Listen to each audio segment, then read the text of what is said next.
Welcome to Drop Your Buffs, a podcast about Australian Survivor.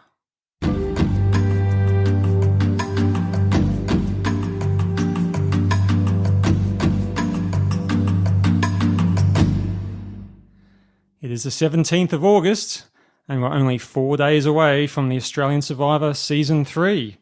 So we're very excited about that. I'm about to introduce my co-hosts, but before I do, just a quick word about Drop Your Buffs. You can find more about us on dropyourbuffs.com. You can listen to this podcast directly on the website, but the easiest way is to subscribe to the podcast on your smartphone, and that way every episode will be downloaded to your phone when it's released. If you're on an iPhone, search for Drop Your Buffs on iTunes or the podcast app. On Android, search for us on your favourite podcatcher. Go to dropyourbuffs.com for more information. Now, with me, my co-host, Craig. How are you, Craig? Very well, Stuart. How are you? How are you, everybody? Well, I'm excited because after the earlier debacles that we had before with the Australian survivors, I didn't think that we'd see this day again.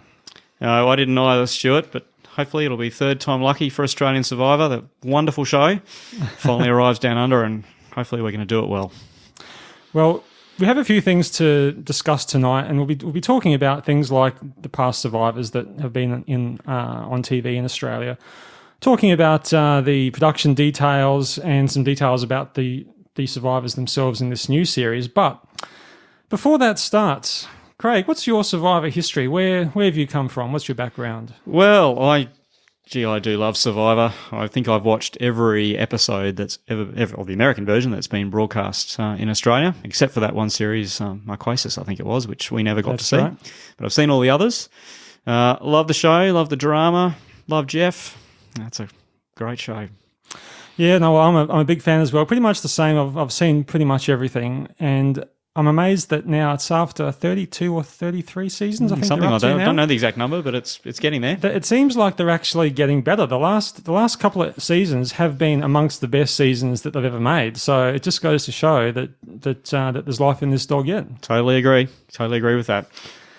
And before we get going, I thought we'd just talk about the name of our podcast, Drop Your Buffs. Now, if you're a Survivor fan, which you probably are if you're listening to this podcast, you know what Drop Your Buffs means. But for those that don't know, it's one of Jeff's very popular catchphrases, and it means it's the time when the tribes merge or they switch sides, and the buff is the coloured piece of clothing that designates what tribe they're on. So when he says drop your buffs, he means it's time to drop those pieces of clothing, switch them up, change tribes. Basically. Usually a moment of high drama, isn't it? It's always comes quite often at an unexpected time, just when alliances are really starting to solidify, and then all of a sudden everything's thrown up in the air and it goes back into chaos. And that's why we love it so much. It's just so changeable. And well, that's the thing, because it can be good, it can be bad. You just don't know. There's winners and losers every time the buffs get dropped. But did you know the origin of where that came from? When did Jeff Probst, the US Survivor host, when did he first start saying that? I don't remember. I have to be honest, I don't remember when this first came about. Well, I have done the research. Of course you have. I knew you would have. I've put the interns to work. They've been slaving away day and night to find this out. It happened on way back season 6, which is Survivor Amazon. And that one, he didn't actually say drop your buffs. He said you can take off your buffs and drop them. Oh. So that was season 6. And then next season 7 on Pearl Islands, that's when he actually first said, drop your buffs. Well, there you go. And I reckon from then on, he said, drop your buffs every season since. I think you might be right, because I can't remember a time when he did not say, drop your buffs. And I'm surprised it was Series 6 before he said it. It's such a iconic moment in the show. So there you go. You learn something every day. Well, he's probably still working out new catchphrases now. Has he added any more to the repertoire recently? I can't think of it. Not that I can think of. But I did hear that Rove, our very own Rove, apparently is a very good mate of Jeff's, and he gives him little suggestions, little funny liners to say during the challenge commentary. So there you go. You never know. There you know. Well, there's obviously that Australian connection because Sia apparently is another big friend of Jeff Probst, as you probably would have seen last season of Survivor when she basically gate crashed the reunion party with a very long fringe. That's right. Now, before we get started, I thought we should just briefly recap, and I know this might be painful for some listeners, but talk about the history of Australian Survivor. 2002, Channel 9 had the big... Well, they'd had the big rating success of the US Survivor, so they thought that they would try their own version of Survivor. Unfortunately, they didn't really put enough budget into it, so it was a pretty low budget sort of production, and it was known for a few sort of negative aspects, I guess. Things like, I believe it was in the very first episode, they had a failed immunity challenge that they couldn't complete. The weather was too bad. They had to light some fire or something. Yeah, they had to light a fire, as I recall, to burn through a rope. And the problem was they had this howling gale. So the flames were all going horizontal instead of vertical. And the survivors stood shivering on the beach while nothing happened. And they eventually abandoned the challenge. And it was a pretty bad start to that series. Yes, that's definitely... A bad mark against them for that. So let's give them a... There we go. That's one of those for them. So that was the first one that they did. And there was also, that season was the only tribal council, I believe, out of all the survivors, even the US ones, where they had one where all the votes were cast against one person. Because she voted for herself. That's right. Yeah. So all around, it was a pretty deplorable season. It had pretty low ratings. I've got to be honest, I didn't make it all the way through that one. No, I think I only watched... about halfway. No, I think I only watched the first episode of that one. And to think that it was that season was what stopped us from seeing the US Marquesas season, because they showed us the Australian one instead. So not happy about that. Now, in 2006, Channel 7 picks up the reins. So this is a different studio. We first had Channel 9. Now Channel 7's picked it up. They've done a celebrity version for some reason. It was hosted by Dicko, who has just come off doing Australian Idol, Ian Dixon. And amongst the celebrities were Guy Leach, the Iron Man, and Imogen Bailey. So that had slightly better ratings, I believe, than the original Survivor, but it still wasn't good enough for them to come back for another one. So that basically died as well. Yeah, look, I think I must have been very busy at work in 2006. I don't really remember too much of that version. So that basically recaps where we're up to now, and that's why it's been 10 years since the last Survivor. I think most people would be forgiven for thinking that we would never see another Australian Survivor again. Well, third time lucky, hopefully. Well, have you seen the 6-minute preview that Channel 10 have released? Oh, of course I've seen the 6-minute preview that Channel 10 have released. It's very impressive. It is. I think you can obviously see that they've taken this extremely seriously. They've put a lot of money into it. The location looks fantastic. The way it's been filmed looks fantastic. It looks pretty much like the US version in terms of production quality. That's the key. It looks and feels and sounds like Survivor. And I think that's one of the reasons that particularly the first version didn't work so well. Didn't have the classic Survivor theme song. It had all the music was different. Everything was different. But as this time, it sounds like they've embraced it. Obviously, they've got the rights to use all of the sound effects and everything they do on the American version, so it looks and feels like the real thing. And I think that's really important. So, even the earlier seasons, they didn't use the same theme music? As I recall, it didn't have the Survivor theme song. So they had something else was composed and used, and it just from the very start, it didn't sound or feel like Survivor at all.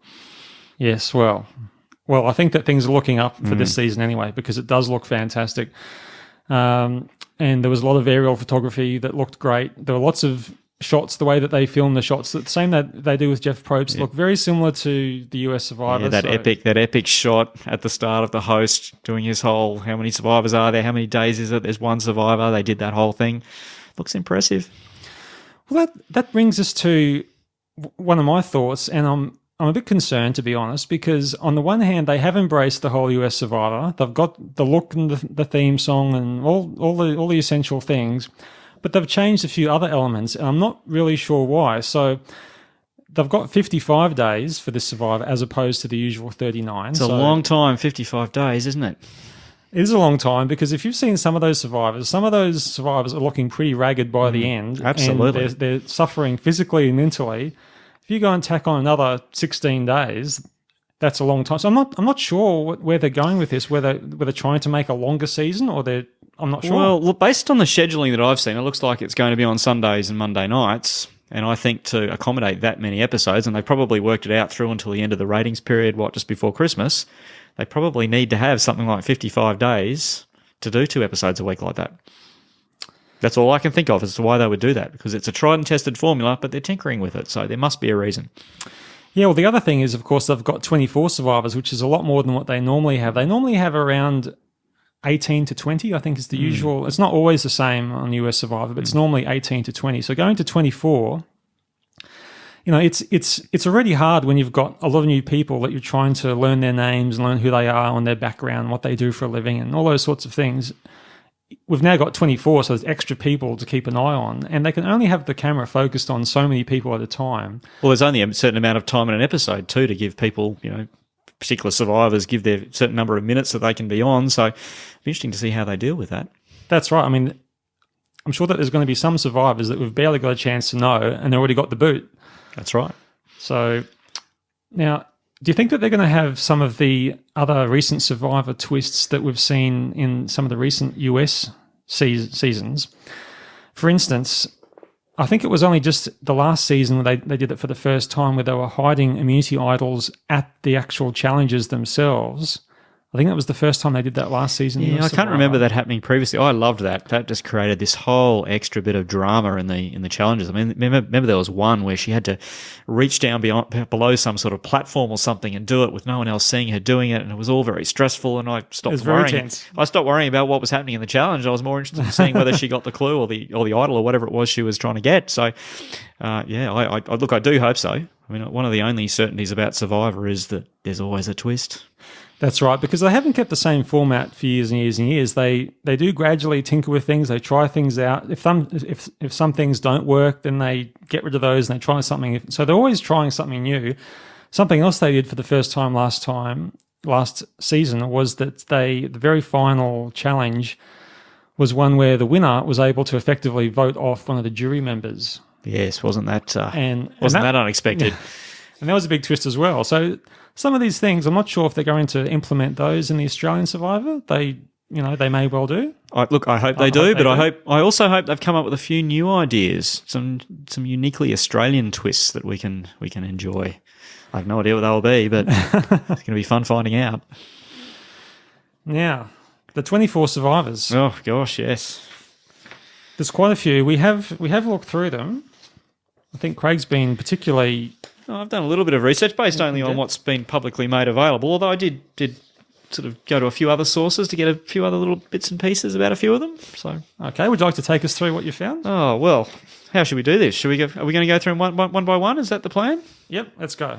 All right, well, maybe we can, I know, we'll swap around as we go through maybe, but alphabetical order sounds like the best way to go, I think. Yep. So we'll start with Andrew. A for Andrew. So he's 29, he's from Queensland. He's one of quite a few Queenslanders, I've noticed, participating in Survivor this time. Marketing executive, likes a bit of poker, and he says, I think it was in his written interview, or might have been in the preview, that his word means nothing and he hates the outdoors. I'm not sure how that's going to go on Survivor, but you never know. Well, this thing about being a poker player, this has come up before in US and it comes up a few times amongst the players this season too. Yeah, quite a few of them are saying they're into poker. That's right, and I don't know really of what benefit that really is. I'm just judging on what happened in last season's Survivor. There was a contestant, her name was Anna, and she was a poker player, but she was voted out fifth, so she didn't do all that well really. So her poker face obviously wasn't good enough. Well, who knows? I think there's more to it than just being able to play poker or not. But we'll see how he goes. It's an interesting thing that a few of the survivors this time are saying that they are poker players. Yes. So we will see. Okay. After Andrew, who have you got? Well, the next one alphabetically is Barry. Barry's a Cairns radio host. Says he's not outdoorsy. Interesting background that Barry has. He's been a rodeo clown. He's done some acting. And he's played for the Wallabies and the Queensland Reds. So I think he might be one to watch, particularly on some of the physical challenges. Well, I thought that he probably seems to have a great combination of skills, really, because he's got the physical skills, obviously, from what he's done before, but he's got the social skills as well, it looks like, from the acting and radio host and so on. So I think that's a very dangerous combination. So I think he's going to go far. Yeah, keep an eye on Barry. Well, next we've got Bianca is our next person. She's from Victoria. She's a private investigator. And apparently she's done a lot of research into Survivor. She's gone and watched all of the US series again, I think, multiple times. Really? So she's working very hard to get herself ready for this and understand the strategies and the tactics that she might need. So interesting to see how she goes. Yep. I think she's got a good chance. Who have we got next? Would that be Brooke? Next one I've got on my list is Brooke.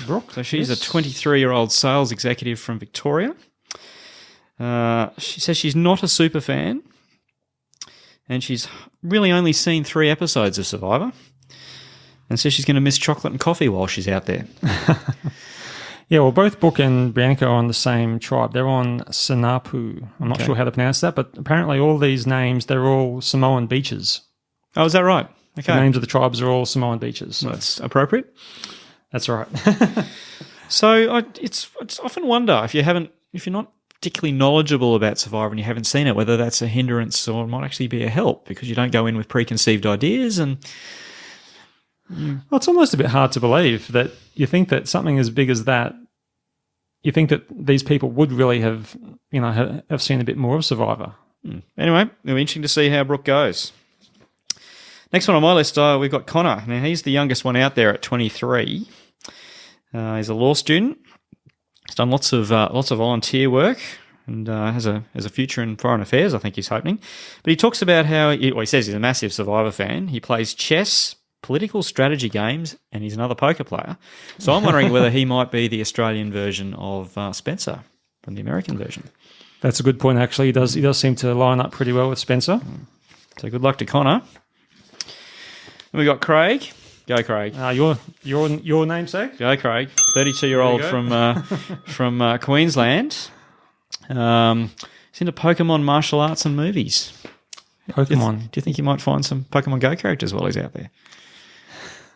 Well, it just depends whether his one special item he can take out is his phone. Is a smartphone. And do they have Pokemon Go characters on the island of Samoa? I have absolutely no idea.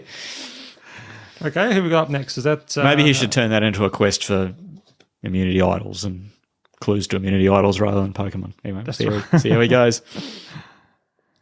Des.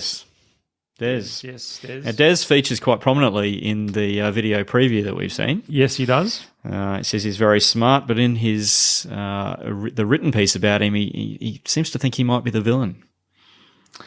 Yeah, he certainly seems like a real character, so he might be one of those people that we get lots of confessionals from him because he's probably pretty entertaining, I would say. And I think the fact that he's on the preview, I think we might be seeing quite a bit of Des as we go through. Good luck, Des. Who's next? Okay, next one. Evan? Must be Evan. I've got an L on my list. Oh, that's right, L. Yeah, I've got L. So she's an army corporal, done lots of charity work, and apparently she's met Prince William and Kate. Not bad. Do you think that'll come in handy? Probably not. Good luck to Elle. She's from Queensland. Another one from Queensland. Then we've got Evan. He's a high school teacher. Says he's got a crush on Jeff Probst. And he's a Survivor super fan who is happy to backstab. Well, he's not only a teacher, isn't he a drama teacher? Is that right? I think you're right. So that might help if he can pull off some special acting. I think he was the one in the preview. He did actually do a bit of acting in the preview. He did. Oh, that's right. He said something about how everyone comes and talks to him and he's all really nice, and then he goes and stabs them in the back complete with an evil face. So he must be a bit of a super fan because apparently he blogs about US Survivor as well. Oh, does he? Yep. Well, there you go. Good luck, Evan. He's a Survivor blogger. All right. We wouldn't have been able to do too much of that while he was on set, I would imagine. Next one, Flick. Now, Flick's got an interesting background. So she was another one from Queensland. She's also 23, and she's a former Gold Coast meter maid. And the interesting bit of trivia that is on the website about Flick is that her partner's brother, Benny, was in the US version of Survivor in 2010. Do you remember Benny? Well, I had to look him up, to be honest, but I think they referred to him as Benry because Benry. I'm sorry, I can't read my own writing. Benry, his name was Benjamin Henry, so they called him Benry. He was in Nicaragua and he came 7th. That's right. So that was pretty good. 32 days he lasted. Exactly. So that's... So it might be a bit of an advantage for Flick there. She can, no doubt she's had a chat with him and got some pointers on what she needs to do to go further in the game. Yep. So good luck, Flick. Now, next person... Yeah, Jenna Louise. a 27-year-old New South Wales law graduate, self-described adrenaline junkie. She's worked with Maasai communities in Africa and competed in a 2015 Commando Tough event. So obviously very fit. Yes, yep. She's on the Varvau tribe. So she's on the same tribe as Barry, who we've spoken about before, and Andrew. Interestingly, in the preview, I noticed that they weren't doing the clothing colour coding that America likes to do at the start of the game. I saw that as well. It's in some ways it's a bit cheesy, but it's actually very helpful, and I think it looks great on TV. It certainly helps in the challenges when things get a bit chaotic sometimes to know who's who, because it all gets mixed up when you drop your buffs. But I don't mind it. But I noticed they didn't do that in the preview here. They're all wearing an assortment of different colours, whether that's deliberate or they just decided not to go with that colour coding. I don't know, but so we'll see. That's right. Okay, who's up next? So that was Jenna Louise, wasn't it? That's right. All right. So next one is Kat from Western Australia. She's a partnerships and brand manager with WA Cricket. Bit of a cricket connection. It'll be great to hear them talk. Hopefully they'll talk a bit about cricket. I do love my cricket.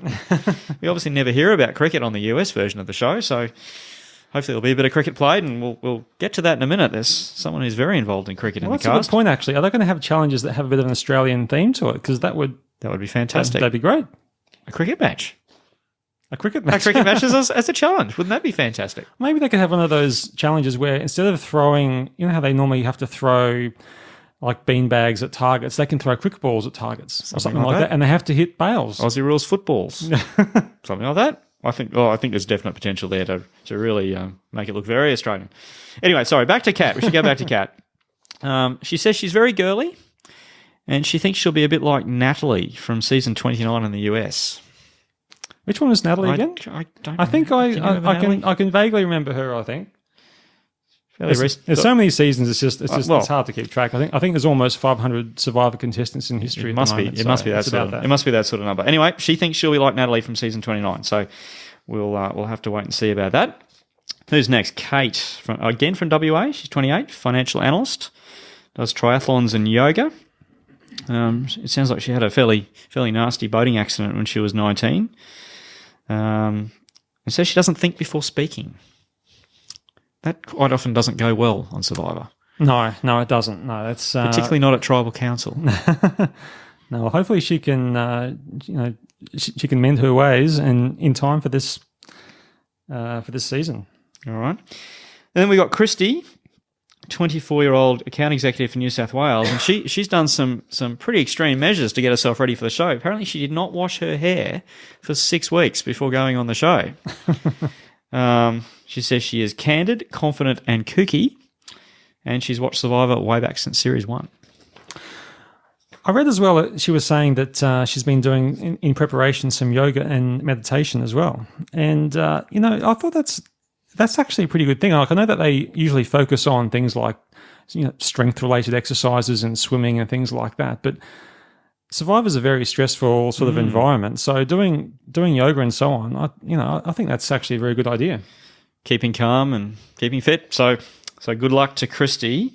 What tribe is Christy on, Stu? She's on the Argonoa tribe. Okay. So she's on the same tribe as Des and Kat and Evan. All right. Next we have Kylie. She's a fiery from Victoria who makes cakes. Not sure what sort of cakes she'll make on a beach in Samoa. Do you think that's an essential skill that she'll bring? Well, when I read that, I thought maybe she might end up being that kind of sort of mother figure that they sometimes have in Survivor seasons. The ones where it's that sort of mother figure that some of the younger. You could be right, and she's on the preview too, getting quite emotional talking about her children. So right. I think you might be right, Stuart. Yep. That could be the role. Then we've got Lee. Now, this is the cricket angle I was talking about earlier. So Lee is a former Sheffield Shield player for Queensland. Right. So I took the opportunity, being the cricket lover that I am, that I'd dig up his stats. And he played 47 first-class cricket games, scored 2,298 runs with a high score of 152 at an average of 34.29. So that's pretty good. That's pretty handy in the cricket world. How do you think that might translate across to Survivor? Well, I mean, Keeping your eye on the ball, I don't know.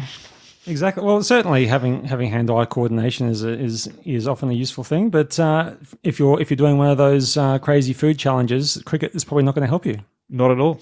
Not at all. So he's also done the Kokoda track, and apparently he owns an aerial photo drone company. So that's Lee from Queensland, the former state cricketer. Then we got Matt. Now, I think Matt's going to be a pretty interesting character in Survivor this time. Matt's a 29-year-old magician and mentalist from South Australia who describes himself as a professional liar who can be very deceptive. Yeah, he does seem like a bit of a wild card, doesn't he? Got a little bit of airplay in the preview. Yes. Yep. He's not that old, so I'm not sure how much experience he's got in terms of, the magician skills and mentalist skills and so on, how much he can bring to the table. Get the feeling he's pretty good at it. Yes. I get the feeling he might be. So I think we're in for an interesting time watching Matt's journey through the game. Have we had any magician type? Not that I can remember. I'm sure we must have, but I can't remember one off the top of my head. I can't remember, no. We've had dragon slayers, but no magicians, so. All right, so that's Matt. Next one's Nick, high school teacher from South Australia, who's seen every Survivor episode there's ever been, and apparently themed his 21st as a Survivor theme. Right. So I wonder who he went as. He would have to be Jeff, wouldn't he? Even looks a bit like Jeff. Do you think so? Oh, could be. A little bit. Could be. Okay, who's up next then? So Peter. Peter is the senior member of the Survivor cast. He's an air traffic controller from the ACT. He's an aviation nut, as am I. So I think we're going to get on well. And he thinks he'll be the friend and confident. He's got a friendly, happy, very open, welcoming look about him. He does. And I think, if you've got that job being an air traffic controller, then you're obviously able to deal with stressful situations all the time. Absolutely. So I think that's going to come in pretty handy for him. So that's Peter. Then we've got Phoebe. Phoebe's a 27-year-old criminal lawyer from New South Wales who's been involved in criminal cartel enforcement. Absolutely loves the show. Wow, that's a fascinating career background to bring to a game of Survivor. Well, she's also featured pretty prominently on the different promos and so on, so we might be seeing a bit more of her, I would say. Good luck, Phoebe.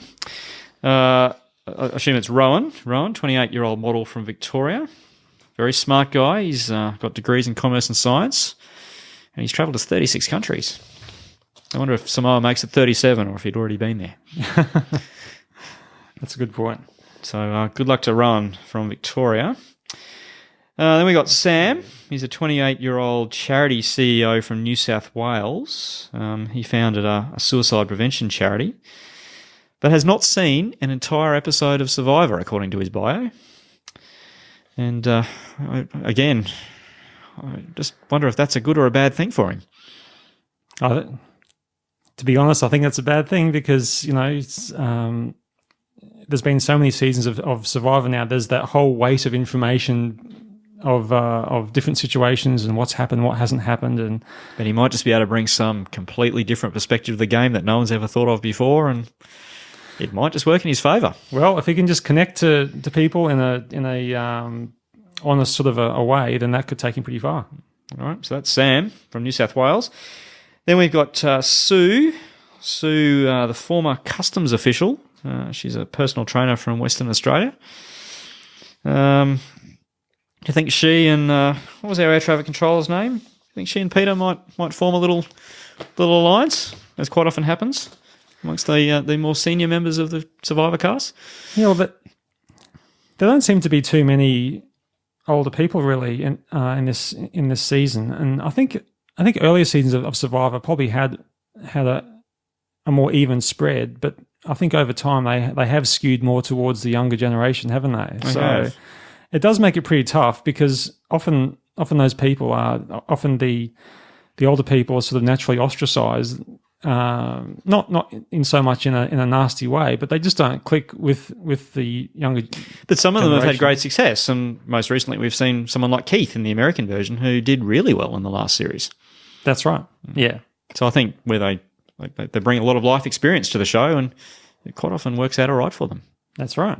So good luck to Sue. And last but certainly last not least is Tegan. She's a personal trainer from New South Wales. Spent a lot of time in London, and apparently has been a personal trainer to stars like David Beckham, Natalie Imbruglia, and Hugh Grant. So there you go. Oh, yep. No, that sounds very interesting. Fascinating background. Obviously, the fitness that Tegan will bring to the show will probably stand her in pretty good stead in challenges, I'd say. That's right.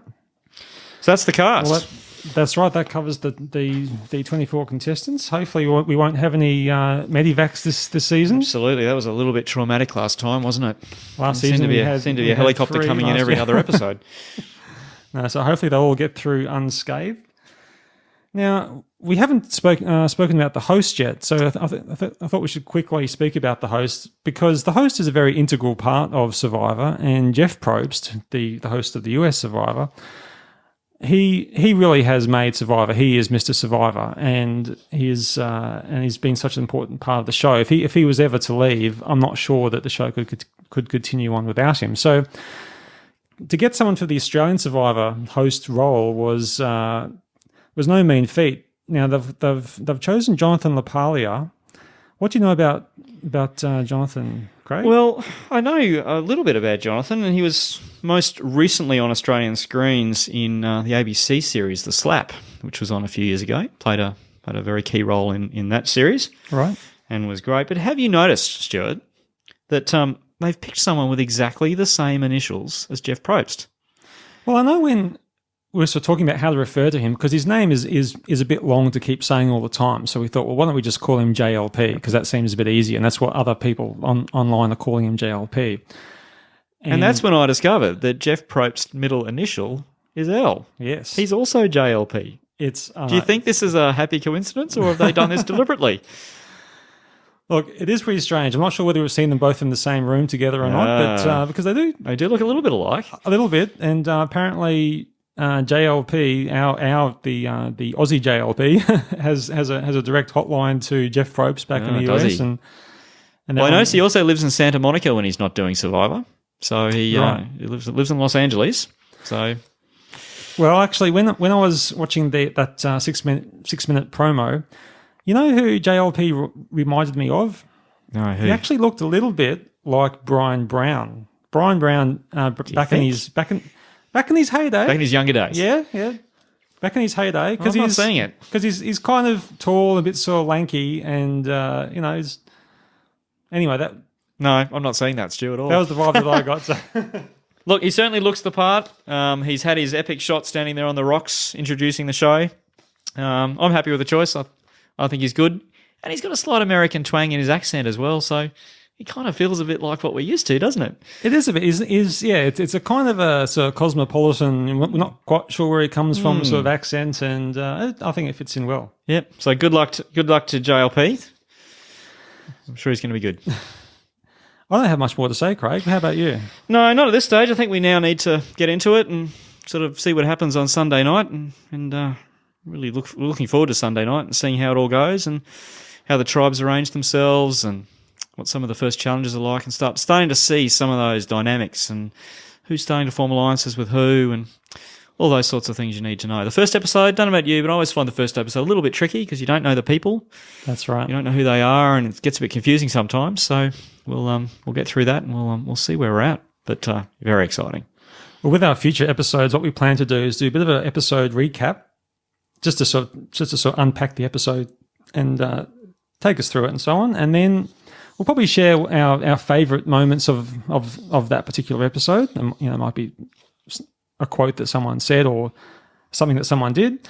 We're going to talk about some of the tweets that were tweeted during the show that might be amusing or funny or good to read out, and then any other Survivor news that we happen to have heard about, just to discuss what's going on in the Survivor world.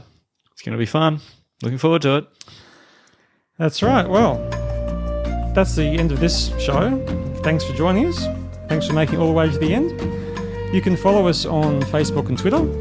We'd love to hear your thoughts. Just go to dropyourbuffs.com for all the details and how to get onto those Facebook and Twitter feeds. Also, iTunes reviews help us reach more listeners, so if you're able to leave a short review on iTunes, that would be most appreciated. Thanks very much, and we'll see you next week. See you later.